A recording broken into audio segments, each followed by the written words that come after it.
Hello po sa inyong lahat mga ka-crypto. Ako po si Pinoy Crypto Trader at sa video na ito ay atin pong pag-uusapan ang tungkol sa balitang ito kay Shiba Inu. Kung saan sabi rito ay nahigitan daw po ni Shiba Inu itong sina Ethereum at saka si Dogecoin dito sa top gainer na listahan ni Robinhood. Itong si Robinhood ay isa pong kilalang crypto exchange sa bansang US. Kaya ayan, nagpapakita lamang po ito na matindi pa rin at marami pa rin nagkakaroon ng interest dito kay Shiba Inu.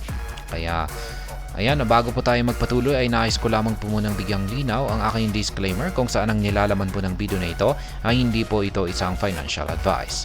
For education and information purposes lamang po ang layunin nito. Maliban po dito ay nais ko na rin pong magbigay babala na wala pong kahit anumang group chat ang Pinoy Crypto Trader.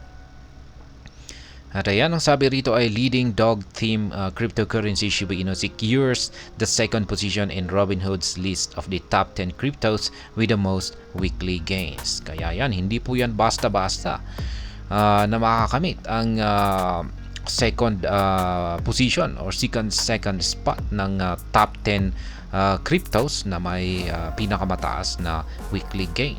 Kaya isa po itong malaking tagumpay para kay Shiba Inu. At maliban po rito ay indikasyon na rin po ito na gaya na aking sinabi kanina ay marami pa rin pong nagpatuloy na nagkakaroon ng interest or interesadong mag-invest dito kay Shiba Inu kasi marami pa rin pong kumikita dito. Ayan, syempre hindi po siya malilista dito sa top 10 cryptos na may most weekly gains kung hindi po siya nakakapagbigay ng magandang performance. Ayan. Ito po yung actual na tweet ng Robinhood mismo.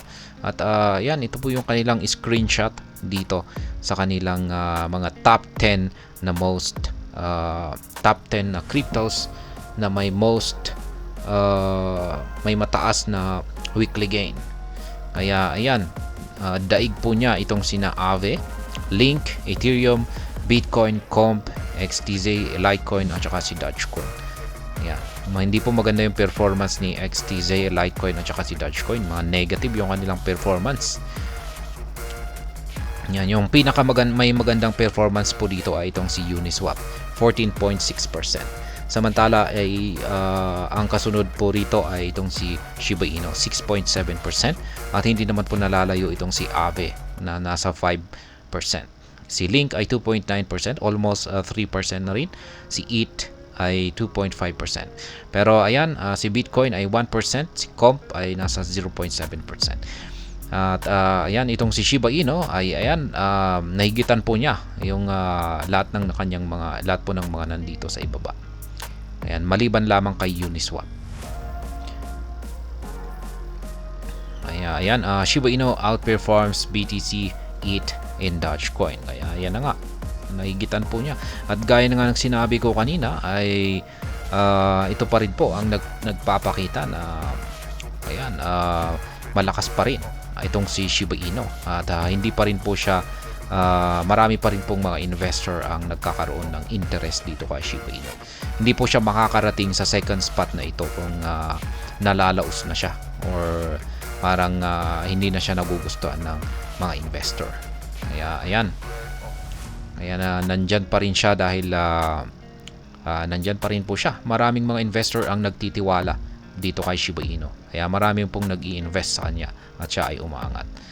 Kaya ayan, yan po ang tungkol sa balitang ito kay Shiba Inu. Isa po itong magandang balita sapagkat nakikita po natin na yan, tuloy may investor interest pa rin po dito kay Shiba Inu sapagkat nakuha niya ang second position dito sa top gainer list ni Robinhood.